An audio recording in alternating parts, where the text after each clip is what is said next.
Friends, welcome back to my channel. जय श्री कृष्ण। महाभारत का युद्ध केवल शस्त्रों का संघर्ष नहीं था, वह वचनों, निष्ठा और भाग्य की अदृश्य लड़ाई भी थी। युद्ध भूमि के बाहर कही गई कुछ बातें कभी कभी रणभूमि में चलाए गए हजारों बाणों से अधिक निर्णायक सिद्ध होती है। ऐसा ही एक क्षण तब आया जब मृत्यु से पहले दुराचार ने अंगराज कर्ण को एक ऐसा सत्य बताया जिसे सुनकर कर्ण का पराक्रमी हृदय भी कांप उठा। महाभारत के युद्ध में कर्ण जैसा पराक्रमी योद्धा शायद ही कोई दूसरा था।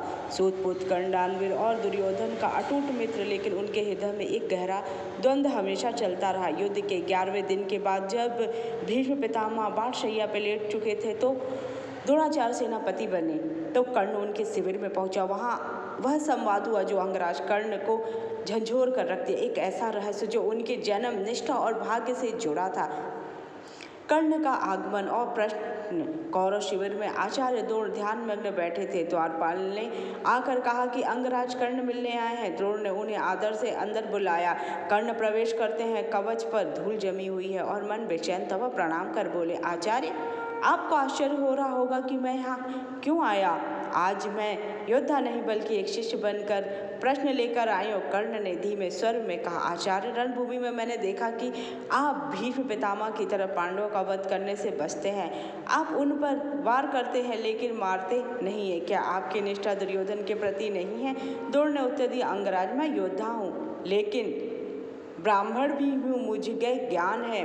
पांडव धर्म के पक्ष में है, उनका वध इतना सरल नहीं है। और एक रहस्य जो अब तक छिपाए हूँ, पांडवों की रक्षा का दिव्य रहस्य। कर्ण ने आश्चर्य से पूछा, कैसा रहस्य। यदि युद्ध से जुड़ा है तो छिपाना दुर्योधन से विश्वासघात करना होगा। द्रोणाचार्य ने गहरी सांस लिए बोले, क्या तुम नहीं जानते हो कि पांडव वास्तव में कौन है, उनके प्राणों की रक्षा स्वयं कौन कर रहा है। कर्ण की आंखें फैल गई। उन्होंने कहा, क्या आप कहना चाहते हैं कि श्री कृष्ण उनके प्राण रक्षक है। द्रोण मुस्कुराए, केवल रक्षक नहीं, वह इस युद्ध के सूत्रधार हैं। उनके बिना पांडव अधूरा है। तुम कितनी भी कोशिश करो, पांडव मृत्यु को छूकर लौट आएंगे और उनके प्राण पर परम पुरुषोत्तम के हाथ में है। यही रहस्य जानकर भीष्म ने भी वध करने से इनकार कर दिया। कर्ण का हृदय कंपित हुआ। आचार्य द्रोण की बातें सुनकर कर्ण का हृदय कांप उठा। बोले, तो क्या युद्ध का परिणाम पहले से तय है। मेरा पराक्रम व्यर्थ है, दुर्योधन और मेरी निष्ठा का क्या होगा। द्रोणाचार्य मौन रहे, फिर बोले, अंगराज, युद्ध शस्त्रों से नहीं वचनों से तय होता है। याद करो कुंती के सामने तुमने क्या वचन दिया था। जन्म का सबसे बड़ा रहस्य उजागर। कर्ण चौंक उठे और बोले, गुरुवर, क्या आप जानते हैं। द्रोण ने कहा, कर्ण, तुम्हारी निष्ठा दो दिशाओं में बटी, एक दुर्योधन के प्रति, दूसरा संबंध पांडवों से। यही द्वंद्व तुम्हें रोकता है। तुम पांडवों के घायल कर सकते हो लेकिन वध नहीं कर सकते।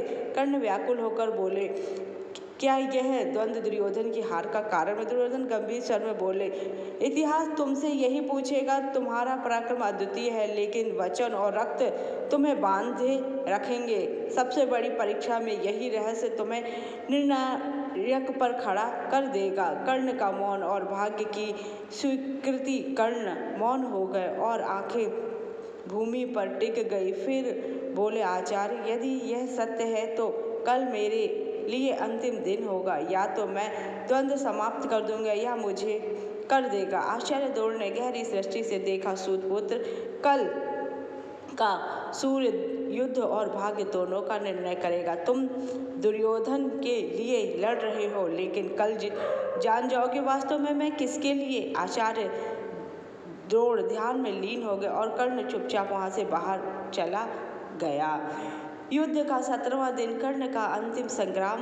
महाभारत युद्ध के 7वें दिन शुरू हुआ। कर्ण और अर्जुन के सामने हो आए और कर्ण ने पूरी शक्ति से अर्जुन पर प्रहार किया। अर्जुन क्षण भर पीछे हटे, तभी कर्ण के रथ का पहिया कीचड़ में धंस गया। कर्ण बोले, हे कृष्ण, अर्जुन, युद्ध नियम कहता है कि निहत्थे पर प्रहार नहीं करना चाहिए, इसलिए मैं पहिया निकालना चाहता हूँ। श्री कृष्ण का प्रचंड उत्तर और कर्ण का वध। तभी श्री कृष्ण गरजे बोले, हे पार्थ, यही वह समय है जिसने अभिमन्यु को घेर कर निर्दयता से मार डाला।